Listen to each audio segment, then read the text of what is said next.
Hello everybody, welcome to the third week of stress management, and in this third module of developing resilience to stress, today we will discuss about the role of thoughts, emotions and behavior in anxiety. So, primarily we will see the relationship between thoughts and mood and behavior, and how thoughts work in anxiety and how these behaviors are related to these anxious thoughts. We will start off with one of the famous quotes by Epictetus, which goes on like this, that men are disturbed not by things but by the views which they take of them. So, Epictetus way back in the 1st century AD wrote about this, and we know that this is true even till today. So, we have already been talking about this since the first session of our course, that it is not the stimulus per se that is stressful, but it is how we look at that, how we perceive the stimulus that makes the difference between one individual and another. So, how we view them actually makes it more stressful or otherwise.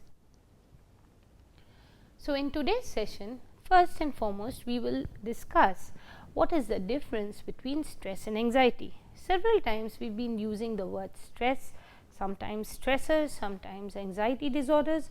So, what exactly is the difference between stress and anxiety? Are they synonymous? Can we use one for the other, or do we actually use specific names for each other? So, stress is a natural response to a nerve-wracking situation. Often it is a feeling of anger, frustration or distress.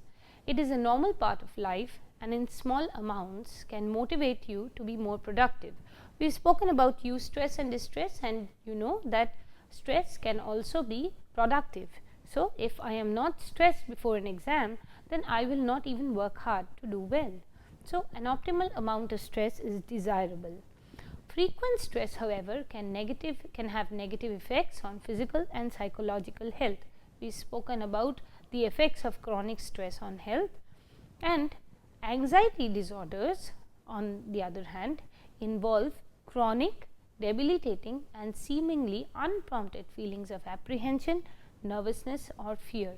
So, if an individual is going through several stressors, or say one stressor, chronic stressor for a long period of time, or even in fact if there is an acute stress, so it is an independent singular stressor that has a very high intensity, there is a probability of it manifesting into a group of disorders known as anxiety disorders. So, stress as compared to anxiety is anxiety response is more of a long term response, and it affects the thought, moods and behavior of the individual. So, both stress and anxiety disorders have many symptoms in common, but stress tends to be managed through lifestyle changes, whereas anxiety disorders require both lifestyle changes as well as medical therapy. So, many times we see that an individual is asked to meet the doctor for anxiety. So, the symptoms that are expressed through a stressful situation, if the intensity is less, or in an anxiety disorder may be the same, but the intensity of the responses or the symptoms are maybe more in the case of an anxiety disorder, where the individual needs other forms of treatment like counseling, psychotherapy as well as pharmacotherapy, that is taking medicines. So, on the other hand, for stressful life events, or say for stressful changes in life, an individual can actually be helped only by means of changes in lifestyle changes. So, it could be something like introducing a more disciplined way of life, introducing more of exercise and relaxation techniques, and more of picking up hobbies, changing the sleep routine. So, these could help with stress, but if it becomes an anxiety disorder due to chronic stress, then that needs to be addressed more professionally. So, this brings us to the role of thoughts, moods and behavior, and how they are, we must remember that these are interlinked. So, we have spoken about the biology of that changes or this physiological changes during a stressful situation. Now, the same thing, there are changes in the thoughts and also in the mood of the individual or the emotional changes, and likewise there is a change in behavior.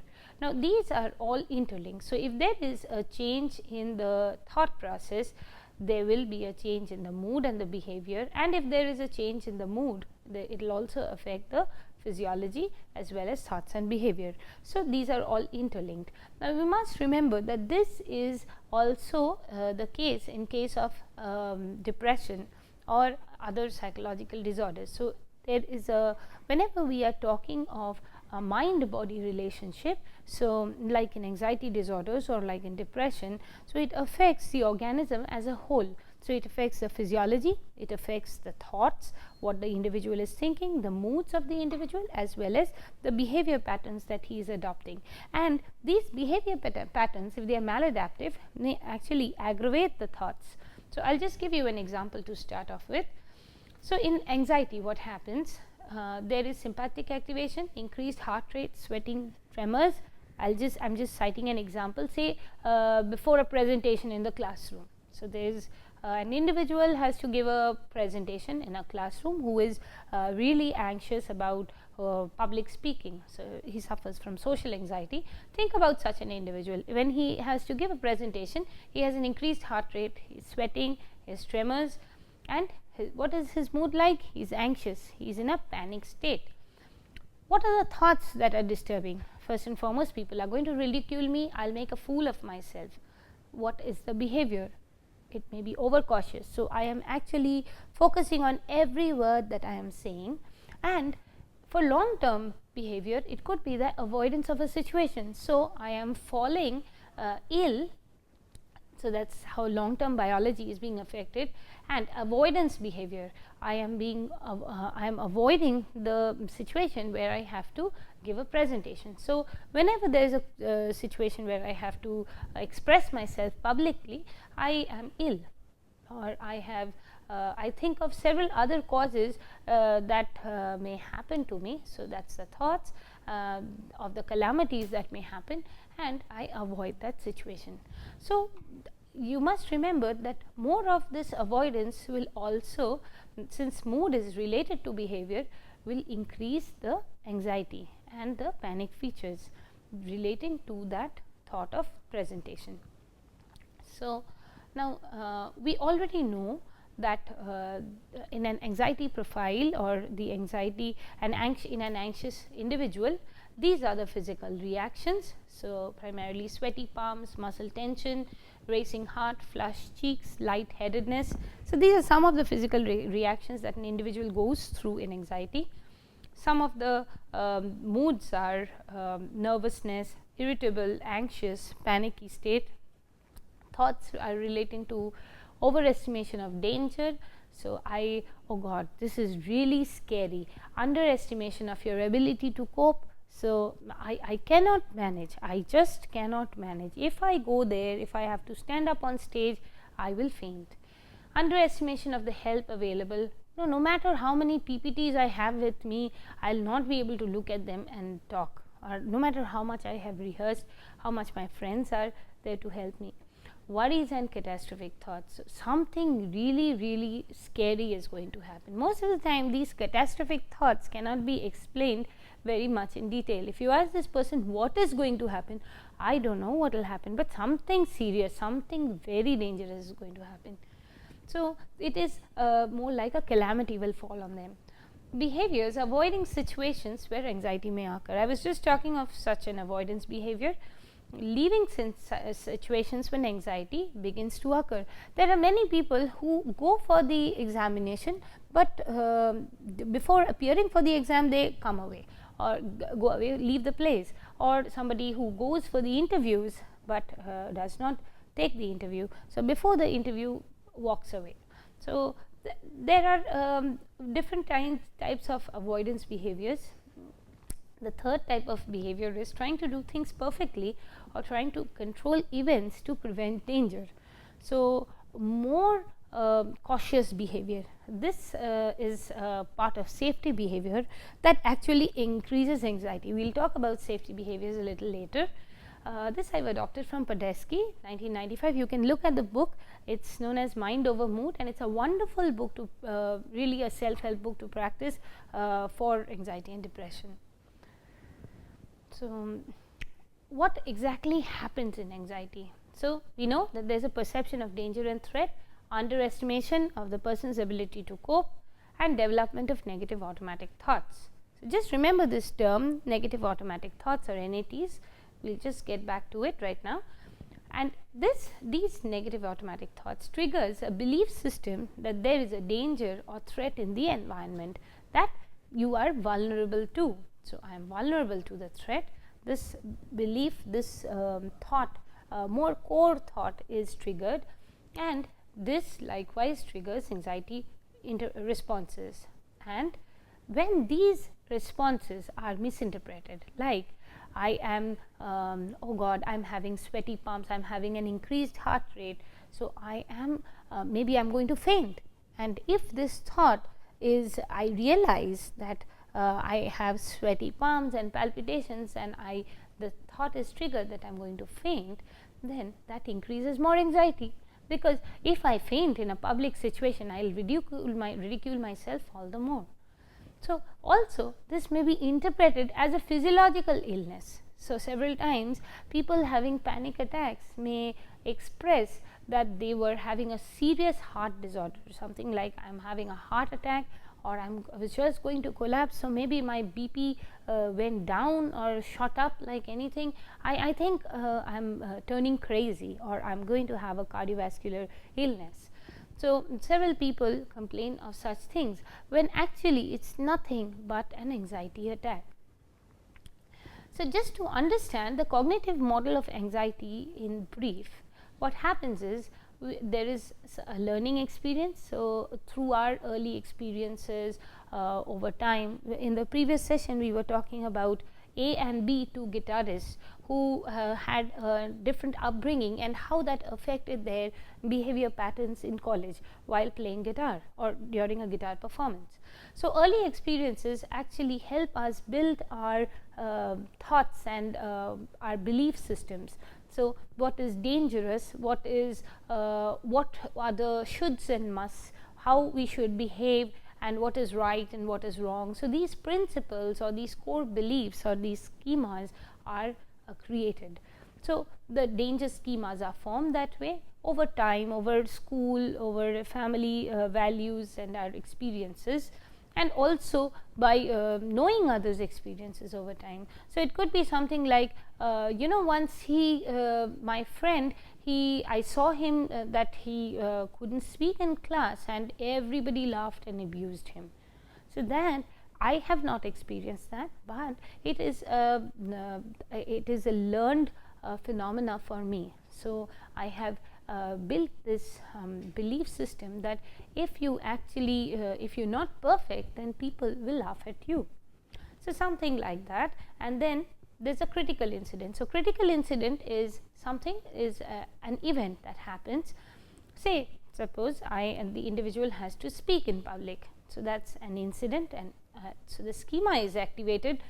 We know that the first schema that was formed, one of the schemas that was formed is you have to be perfect. If you are not, then people will laugh at you.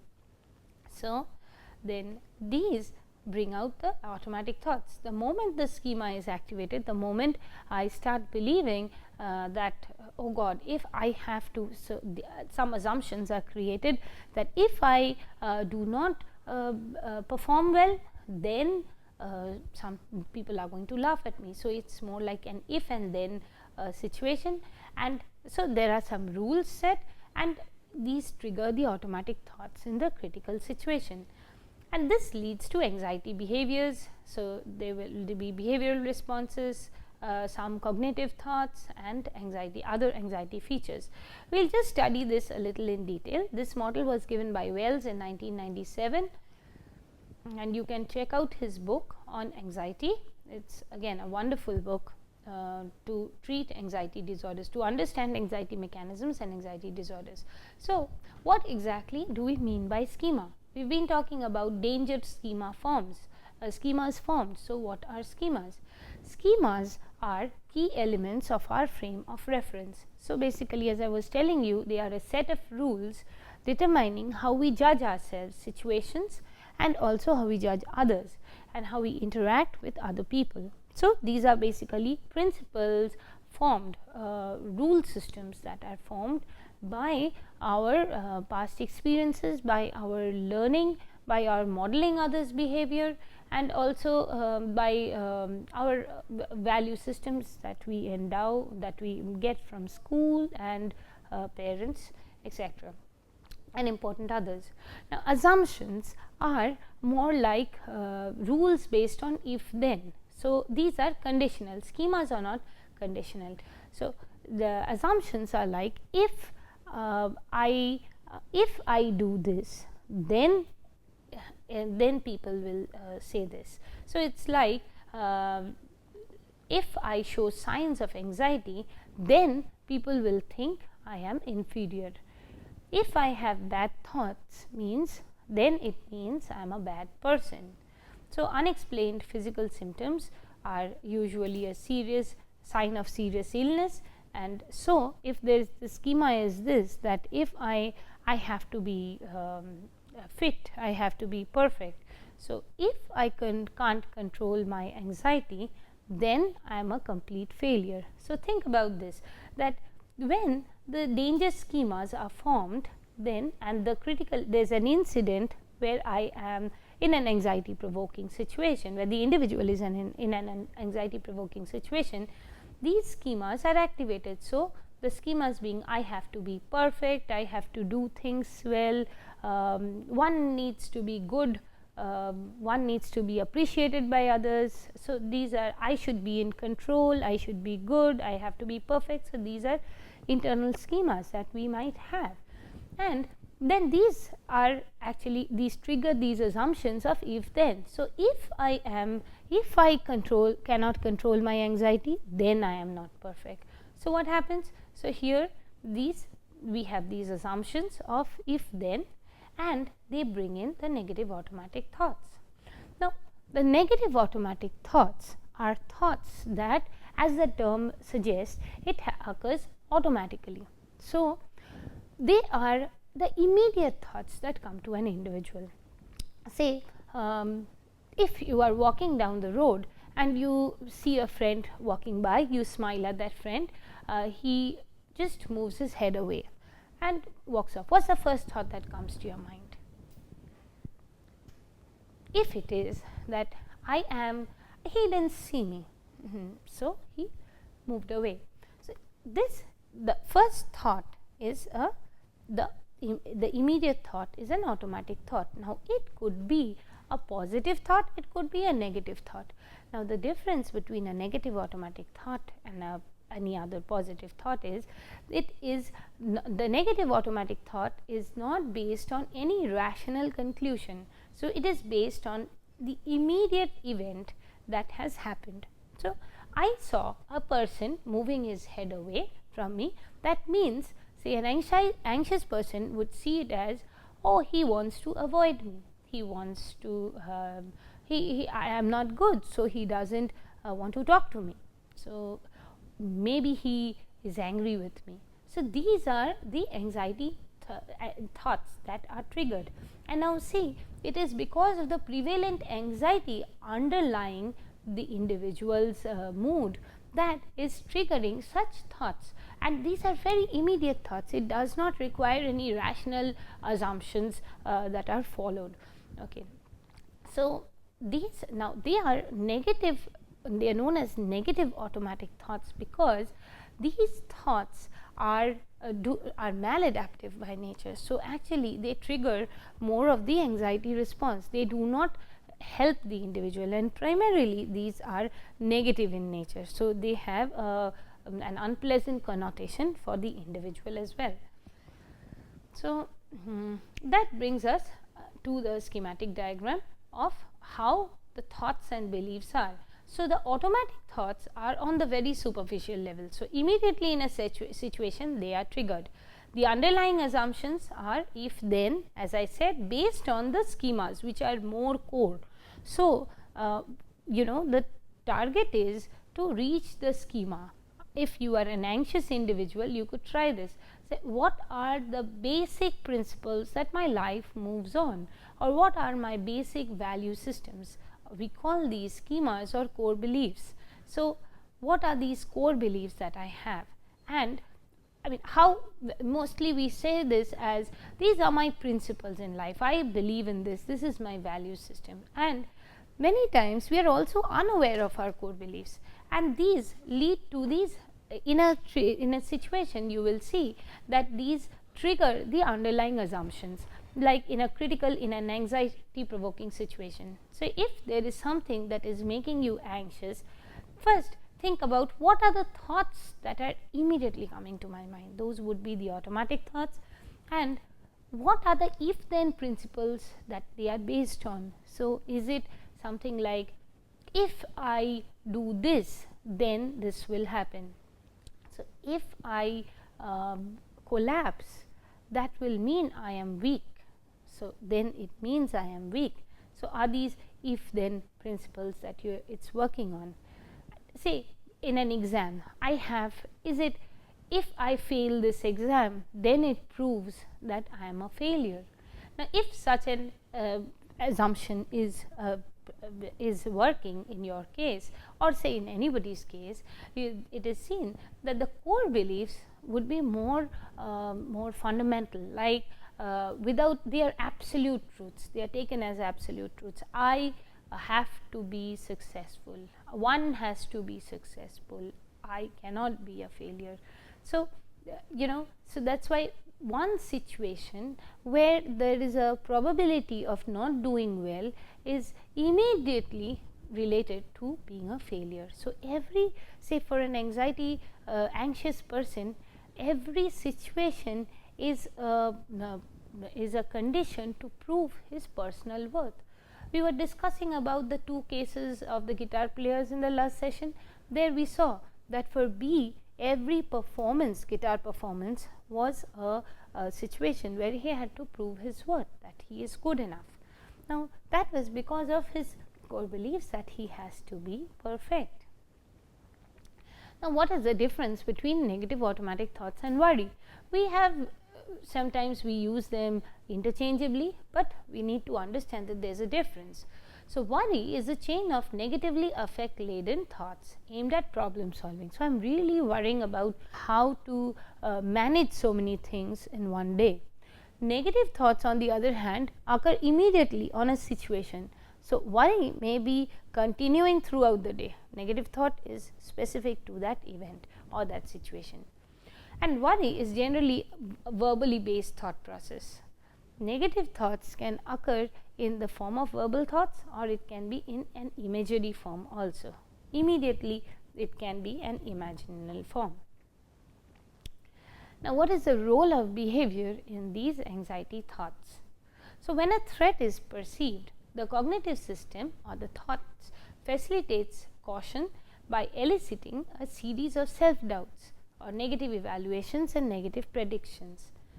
The somatic or the bodily manifestation leads to a range of feelings such as unsteadiness, faintness and weakness.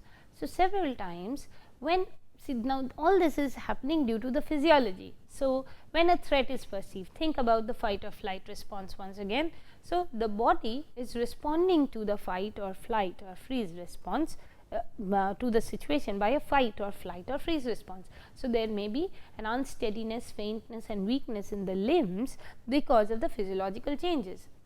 Now, this may be a part of the survival mechanism that exists to terminate risk taking behavior and orient behavior towards self protection. So, the gushing of blood to the legs may actually make us more aware of there may be a slight tremor or an awareness of the physiological changes in the legs. That unfortunately may be interpreted as a serious physical symptom, and that actually brings in more more anxiety. So, in a social performance situation, these responses or these physiological responses to a survival instinct, survival threat, actually increases the danger, as in the individual may start feeling that, oh God, I am going to collapse. So, what happens is, we have spoken about this, that previously when in primitive man, in earlier settings, when survival was of prior importance in an everyday life situation, the brain responded to the threats for survival through the flight or fright response. But now, everyday situation, it is whenever anxiety is created, it does not necessarily mean that it is a threat to survival, but the brain is still responding in the same way. So, the changes that are happening within the body mechanism may not be appropriate to a social situation. So, when a person is having the brain thinks this is an anxiety situation, immediately there is a gush of blood to different parts of the body, and there may be certain symptoms relating to unsteadiness, faintness, weakness that are created in the limbs, and this is not appropriate to responding in a social situation. So, that makes the individual more anxious. Rather than helping the individual to resolve the anxiety, it actually makes the individual more anxious. So, many times it increases safety behaviors. Now, say I will just relate this with an example. Say a social phobic person, so a social anxious person is fearful of babbling and talking incoherently in a social situation, and he may focus more attention on the self and monitor his or her words spoken, that he is speaking out more closely.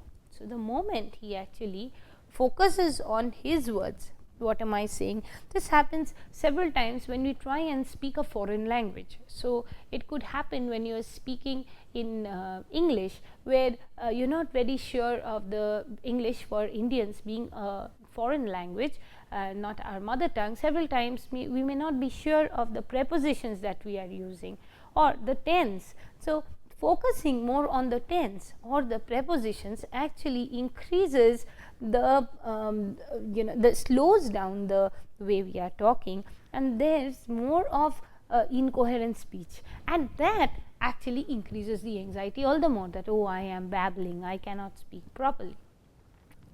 So, this actually also the rehearsing of the material mentally. Several times before we speak, we are actually rehearsing, should I say the or should it be did or do or was or is. So, maybe the tense, the preposition, the article, whenever we are getting confused or we are rehearsing in our mind, it not only slows the expressions, the behavior, the feedback also, that I am saying slowly and people are looking at me. So, all this feedback goes to the brain and actually makes the individual more anxious.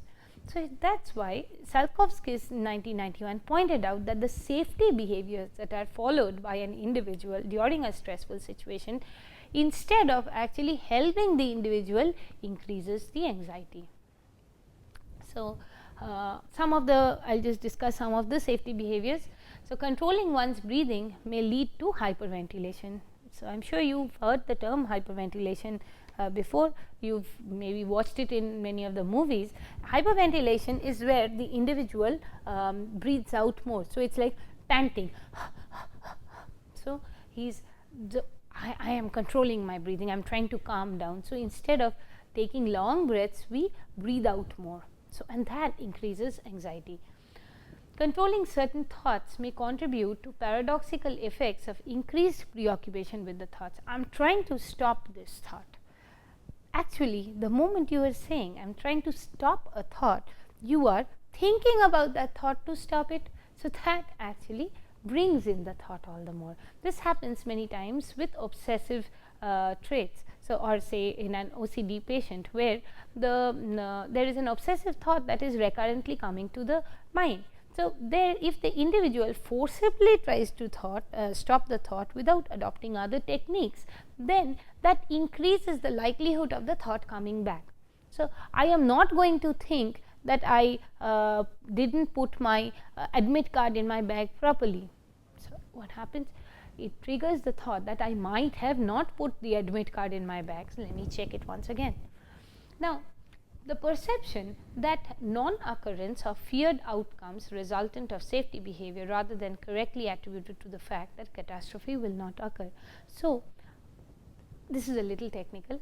So, the idea that I am taking these behaviors, protective behaviors, to stop a catastrophe, but actually this by itself is is firmly associated with the thought that a catastrophe may occur. That is why I am taking such protective behaviors.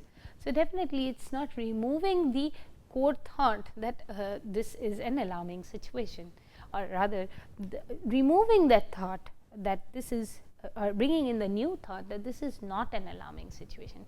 So, we must start with this, that every situation is not threat provoking, every situation is not alarming, and it is not a survival threat. Some of the safety behaviors like increased vigilance for threat, reassurance seeking, etc., enhance exposure to danger related information that strengthens negative beliefs.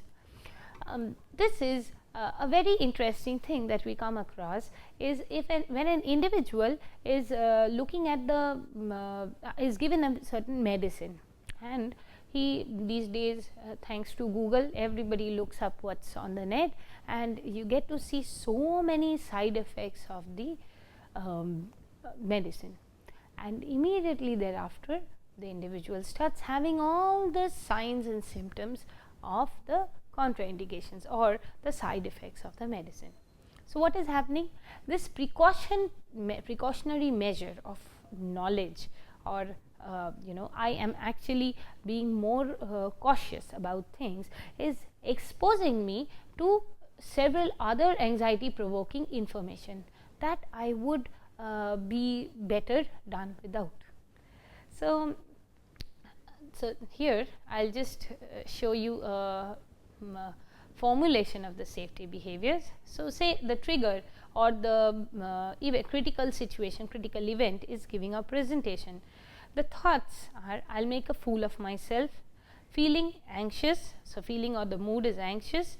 The behavior is trying hard to relax. So, that is again related to the thought, I must get a grip or I will lose it. If I do not control, I will maybe collapse, I will forget things.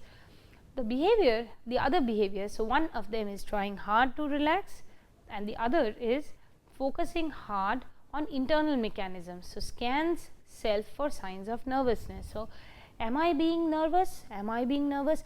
Is my hand tremoring a little? Am I getting sweaty palms?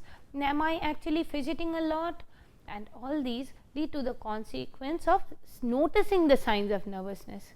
Am I saying the English correctly? Oh, did I say the or a or so?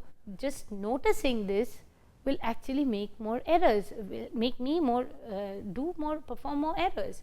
On the other hand, if I become very conscious, I am fidgeting a lot. Okay, my legs are tremoring. So, that will bring about the thought that I am actually losing grip, and that makes me try hard to relax, but it actually increases the anxiety behavior, because trying hard to relax will also again trigger that is there any sign of nervousness or am I actually relaxing. So, when you are trying to relax, do not try and relax, just focus on something else rather than the anxiety provoking symptom.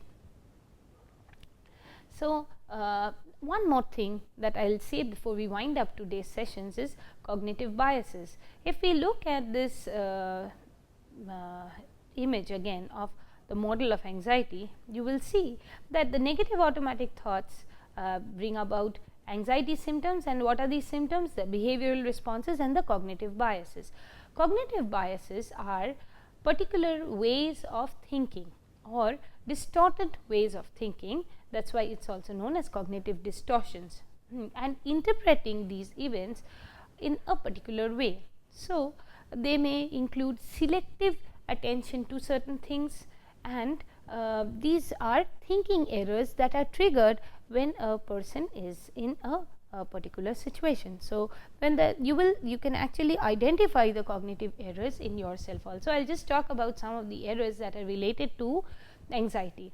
Catastrophizing, something serious is going to happen. So, if you just look at the negative thoughts, immediate thoughts that occur during an anxious anxiety situation or during a stressful situation, you will see that for many people this thought is something serious is going to happen. I don't know what will happen. Oh God.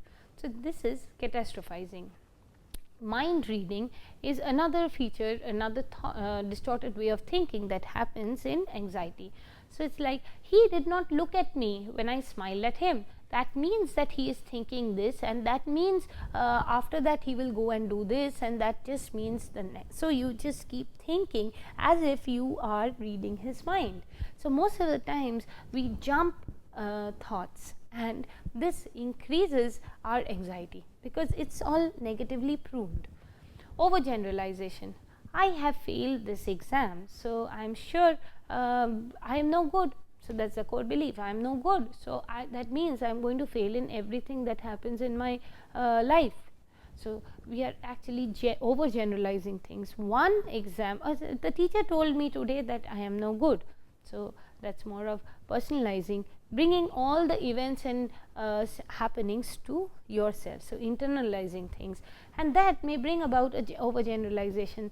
I have been criticized in the drama performance today.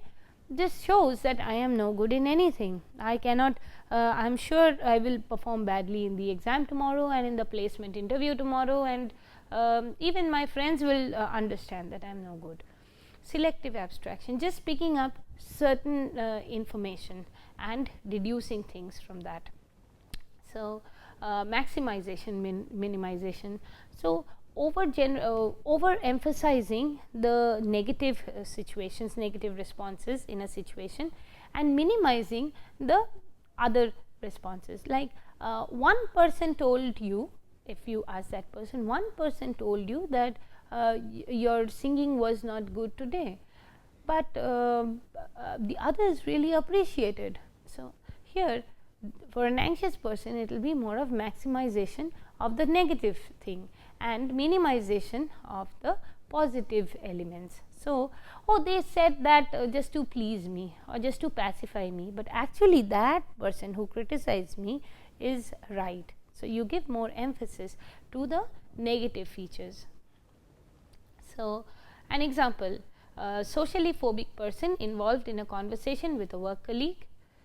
The colleague suddenly cuts short of the conversation, shuts short the conversation and leaves the situation. So, one interpretation could be, I must be so boring, he thinks I am an idiot and he does not like me. So, that is arbitrary inference. So, immediately, just because the person cut the conversation short, I must be boring. So, that is arbitrary inference, just deducing from very small pieces of information. And mind reading, he thinks I am an idiot. How do you know? You are actually reading his mind. Now, that is not how things happen. It happens for anxiety prone individuals, of course. In the next encounter, what will happen to this person? The anxious person is preoccupied with negative thoughts about appearing boring and idiotic. I am boring, so I will need to be a little more energetic, more enthusiastic, so that he does not think I am idiotic. Is he thinking I am idiotic? Am I being more boring? So, he selectively attends to his or her own performance. So, there he is actually focusing on his behavior patterns, not on the others. So, what happens? Fails to notice positive signals from the work colleague.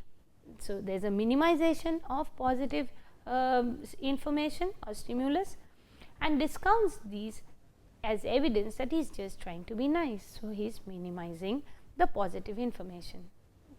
Again, so biases of attention and inference serve to maintain belief in negative appraisals.